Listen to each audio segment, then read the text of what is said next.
ஆண்டவர் இயேசு கிறிஸ்து நாமத்தால் உங்களை வாழ்த்துகிறேன்.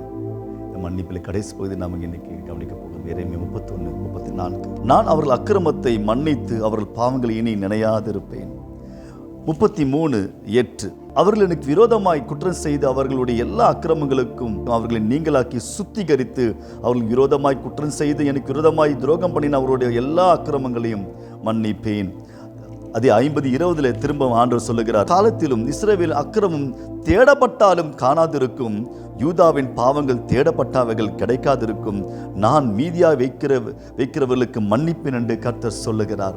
தேவ பிள்ளை, இன்றைக்கு உன்னுடைய பாவங்களை அவர் நினையாதிருக்கிற ஒரு தேவனாக இருக்கிறார். உன்னுடைய பாவங்களை அவர் கழுவுகிற தேவனாக இருக்கிறார். அதை தேடியும் காணாதபடி அதை மேகத்திலே போடுகிற தேவனாக இருக்கிறார். இன்னும் கொஞ்சம் போன ரோமர் 11:27 சொல்லுகிறது, நான் அவர்களுடைய பாவங்களை நீக்கும் போது இதுவே அவர்களுக்கு செய்யும் உடன்படிக்கை என்றும் எழுதியிருக்கிறது. அப்போ அந்த பாவம் மன்னிச்சு விட்டேன் என்பதற்கான ஒரு உடன்படிக்கை உன்னோடு அவர் செய்ய விரும்புகிறார். ஆனால் இன்றைக்கு தேவ பிள்ளை, உன் பாவங்கள் கழுவப்பட போகிறது, உன் பாவங்கள் மறைக்கப்பட்டது, உன் பாவங்கள் மறக்கப்பட்டது, உன் பாவங்கள் forbidden, உன்னோட தண்டனை தப்புவிக்கப்பட்டது. ஆனால் இன்றைக்கு யோவான் 8 ஸ்திரியை பார்த்து சொன்னார், இனி பாவம் செய்யாது. யோவான் 5 அந்த 38 வருஷமா இருந்தவனை பார்த்து சொன்னார், நீ அதிக கேடு உண்டாகும்படி பாவம் செய்யாதே.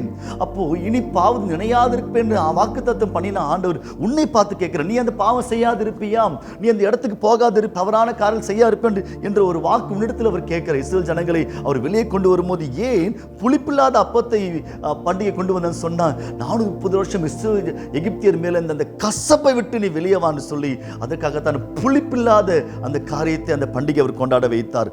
எபிரேயர் 12:4 அவர் இன்னும் கொஞ்சம் அழகா ஆண்டவர் சொல்லுகிறார், பிரைஸ் தி லார்ட், ரத்தம் சிந்துவதற்கு ஏதுவாய் இன்னும் நீங்கள் பாவத்தோடு போராடவில்லை.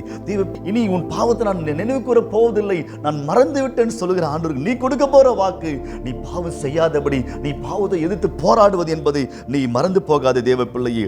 ஆண்டவர் எங்க பிடிச்சிட்டு போயிட்டாங்க சொல்லி கோபத்திலே பேதுரு அந்த காதாரை வெட்டினான்.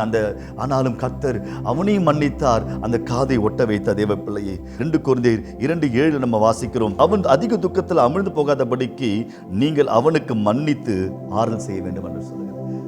1 கொரிந்தியர்லே அவனை குறித்து பவுல் கண்டித்தார். 2 கொரிந்தியர்ல அவன் அதிக துக்கத்தில் அமிழ்ந்து அவன் உடைந்து போகாதபடி சீக்கிரம் மன்னிச்சிடுங்க.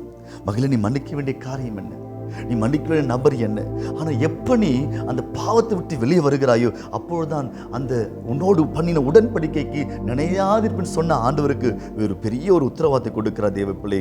கடைசியாக எபிரேயர் 8:12, ஏனெனில் நான் அவர்களுக்கு அநியாயங்களை கிருபையாய் மன்னித்து அவர் பாவங்களை அக்கிரமங்களை இனி நினையாமல் இருப்பேன். இன்றைக்கு நான் செய்ய மாட்டேன் என்று நீ ஒதுங்குவதுதான் அவர் உனக்கு நினைக்க மாட்டேன்ங்கிறதுக்கான ஒரு பெரிய ஒரு வாக்கு.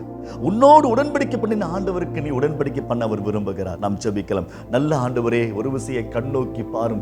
இத்தனை நாட்கள் மன்னிப்பை குறித்து நீர் பேசினீர் ஐயா.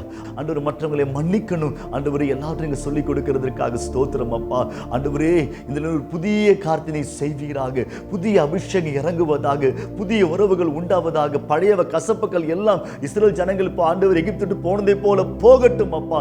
கல்வாரத்தம் கழுவட்டும் ஐயா. ஆண்டவர் அதன் மேல் அந்த பழைய பாவங்களை வெறுப்பு உண்டாகட்டும் ஐயா. ஆண்டவரே, ஒரு சுத்த மனசாட்சி சுத்திய ஜீவியத்தை வாழ்வார்களாக நான் ஜெபிக்கிறேன் அப்பா. ஒரு அற்புதத்தை நீங்க செய்யுங்க, அற்புதத்தை செய்து நீங்க விடுதலையாக்கும் அப்பா.